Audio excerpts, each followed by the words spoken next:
waraana bilisummaa Oromootti ajajaa godina Oromiyaa lixaa akka ta'anii fi Jaalmarroo jedhamuun beekaman Kumsaa Dirribaa bilbilaan dubbisne waa'ee ajjeechaa kanaa fi himannaalee kabiroo irratti dhihaataa turan gaafannee jirra. Waa'ee ajjeechaa dheengadda Baaboo Gambeelitti raawwatame kan ilaaleen namoon gaaffii dhiyeesseef deebii kennuun jalqabu. Galatoomi namoo yoo ati oguma kee akka gaazexeessaa tokkotti dhimma kana qulqulleeffachuuf gaafatte fi deebii kennata irraa ka hafe qaamni waraana bilisummaa Oromoo oofishaaliin maqaa dha'ee himate haga ammaatti hin jiru. Ka mootummaa ati jettu kun himate ABO shanee kan inni jedhu ka inni beeku yoo jiraate mootummaa jettu kanarraan gaafattee argattee ABO shanee kanarraa deebii argatuu ni dandeessa. Situu kana qulqulleeffachuuf na gaafata yoo ta'e akka waraana bilisummaa Oromootti kanaan duras ka dubbachaa ture har'as borus irra deebi'ee kan hin dubbadhu waraanni bilisummaa Oromoo kan inni qabsoo saba Oromoo qabatee sochiirra jiru har'a miti kaleessa miti waggoota 50tti yerootti dhiyaatuuf jiruufidha qabsoo kanarra jira. Haala kana hundumaa keessatti dookumantariilee hedduu garuu booddeen isaanii soba ta'an waraana bilisummaa Oromoo irratti maqaa xureessiin dhiyaataa ture. Waraanni bilisummaa Oromoo ajjeecha akkasii keessaa takkaas harka qabaateen beeku harkas hin qabaatu. Itoophiyaa keessatti uummanni Amaaraa dachee Oromiyaa irra jiru maatii Oromooti ta'ee jira. Addatti wanti mallattoo adda Amaara isa jechisiisu irratti mul'atu waraanni bilisummaa Oromoo keessaa foo'ee qobaatti ajjeesisuu danda'u hin jiru. Duuti ka adeemaa jiru Oromiyaa keessa qofaa miti guutummaa biyyittii Itoophiyaa jedhamtu kana keessatti. Duuti kuni ammoo akkaataan itti ta'uutti jiru isinis warri gaazexeessitootaa yeroo hundumaa ni dhageessu uummatarraas jedhee ni yaada. Sadarkaa mootummaatti warra jedhee qabsoo bilisummaa sabaa hatee amma aangoorra jiruun shoorraa yerootti waan dubbatamu ni dhageessu.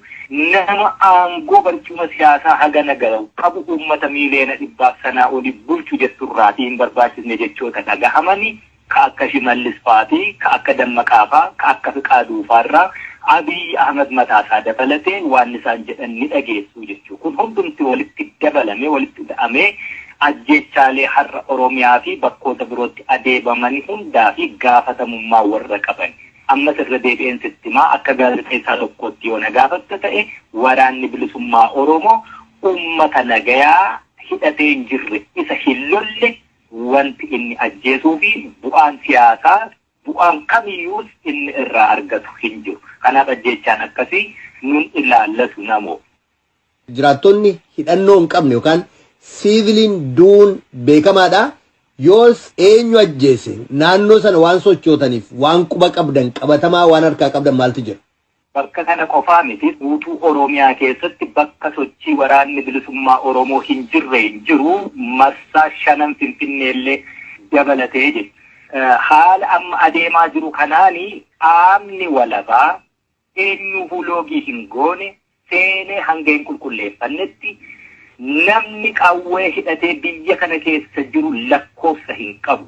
Qumaarri yookaan taphni siyaasaa warri aangoo barcuma siyaasa uummataa hate kun odeessuu fi taphatu dhalli namaa bahee galuu itti ulfaate jennaan akka dhuunfaasaa ta'u akka garee waliif ta'uuf wal dhaga'uutti wal hidhachiisee of ittisuuf jecha meeshaa harkaa qaba.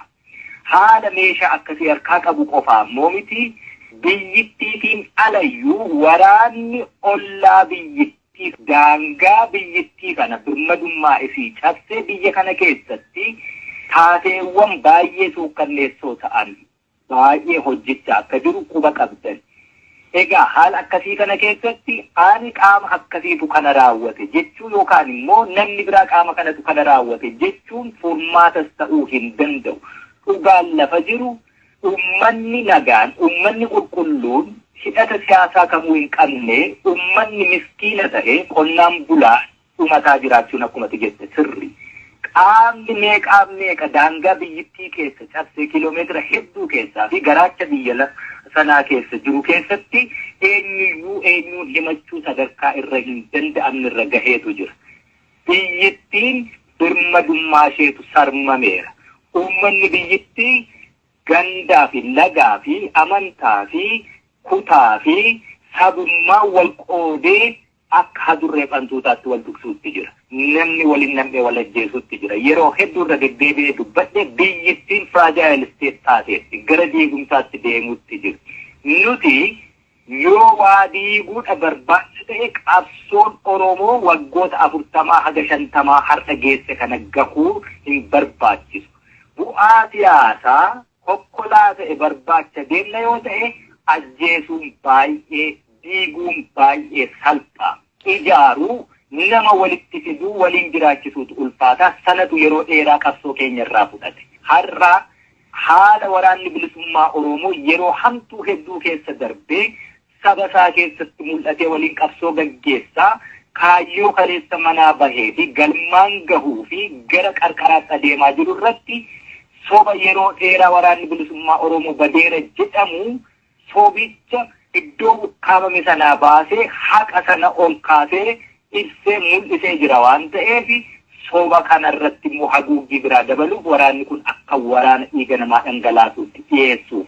Inni biraan uummata kana waraana bilisummaa Oromoo isa keessa jiru balleessuu hin dandeenye. Kanaaf qurxummii balleessuu ka danda'amu yoo galaanicha gogsan malee jedhame sana karoora sana hojiitti hiikuu fi waraanni bilisummaa Oromoo badii akkasii godheeredhanii dahoo sanaan uummata naannoo Oromiyaa keessa jiranii hidhachiifannaa jedhan dhugaa karaa hedduurra uummata kana hidhachiifatanii jiran. Achi booddee immoo sababa itti dhufanii uummati kun tuqameedhanii ibidda xiqqoo tokko kaasuu barbaadantu jira.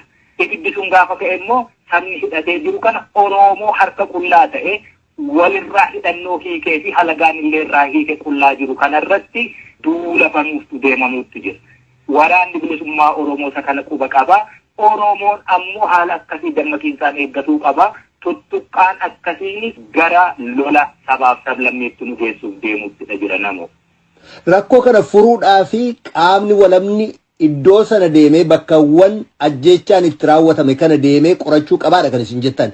Qaama walaba kan isin jettan eenyuuni? Ofii keessanii naannoo kana sochiin waraana waan jiruuf kunutuu ta'eeti maal gochuu dandeessu?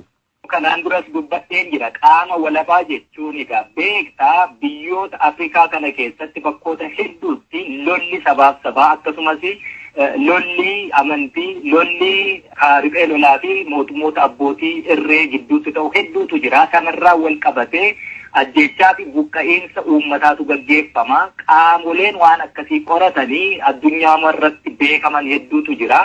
Gama amantaatiin ta'uu danda'a, gama jaarsummaan yookaan qaama mootummaatiin ta'uu danda'a. Warri akkasii beekamanii muuxannoo qaban hedduutu jiru. Waraanni bilisummaa Oromoo kan inni falmataa jiru mirga biyyummaarrayyuu darbee mirga namummaan xiqqeeffamne sana falmatuutti jirra. Kuni dhaabbatee dhukaasni dhaabbatee qaamni walabaa addunyaan beektu biyyoota adda addaatti rakkoo akkasii qoratanii dhugaa jirtu baasuu irratti muuxannoo qabanii yoo hayyama argatanii dhufan waraanni bilisummaa Oromoo kanaan duras dubbadhee jira. Yoomiyyuu hayyamamaadha. Guutummaan guutuutti waan kana karaarraa goree qormaanni suni uummata rakkoon kun irra gahe biratti mul'atanii biratti argamanii yoo qoratanii waan tokko shakkii tokkoo fi dura dhaabbannoo tokko hin qabne.